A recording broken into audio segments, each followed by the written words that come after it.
আসসালামু আলাইকুম এভরিওয়ান, আশা করছি সবাই ভালো আছেন। আজকে আমি আপনাদের সাথে শেয়ার করব পারফেক্টভাবে দই রেসিপি। আমার রেসিপিটি ফলো করবেন, একটুও ফেল হবেন না। একটি হাঁড়িতে 1 লিটার দুধ নিয়ে খুব ভালোভাবে জাল করে নেব। দুধটা কিন্তু অনবরত নাড়তে হবে, না হলে নিচে থেকে লেগে যাবে। দুধটা আমি অনবরত নেড়ে চেড়ে আধা ঘন্টা জাল করে নেব।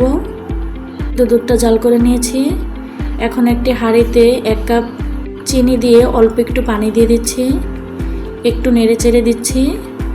চুলার আঁচটা কিন্তু লোতে রাখতে হবে। চিনিগুলো ক্যারামেল বানিয়ে নিব, আপনারা চাইলে সাদা দইও বানাতে পারেন। এই তো আমার ক্যারামেলটা সুন্দর একটি কালার এসে গেছে। এ পর্যায়ে চুলাটা অফ করে দিয়েছিলাম। এখন অল্প অল্প করে জাল করে রাখা দুধগুলো দিয়ে দিচ্ছি। এই কাজটা কিন্তু খুব সাবধানভাবে করবেন, না হলে ছিটকে আসতে পারে। এখন অনবরত নেড়ে চেড়ে আরও 10 মিনিট জাল করে নিব দুধগুলো। এই তো দুধগুলো 10 মিনিট জাল করে নিয়েছি। এখানে আমি একটি 30 টাকা দিয়ে কাপ দই কিনে নিয়েছি। এখন একটি মোল্ডে দইগুলো ভালোভাবে একটু মাখিয়ে নিচ্ছি, তাহলে দইটি খুব সুন্দর করে বসবে। এখন অনবরত একটু নেড়ে চেড়ে ঠান্ডা করে নেব।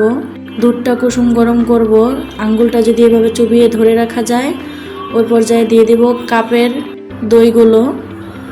এখন একটি হ্যান্ড বিটারের সাহায্যে খুব ভালোভাবে ফেটিয়ে নিয়েছি। এখন দুধগুলো মোল্ডে ঢেলে দিচ্ছি। এখন ঢাকনা দিয়ে ডেকে আরেকটি বড় হাঁড়িতে রেখে ঢাকনা দিয়ে ঢেকে উপরে একটা তাওয়াল দিয়ে দিচ্ছি। এভাবে দইটি সারা রাত্রের জন্য রেখে দিয়েছিলাম। এই তো সকালে ফিরে আসলাম।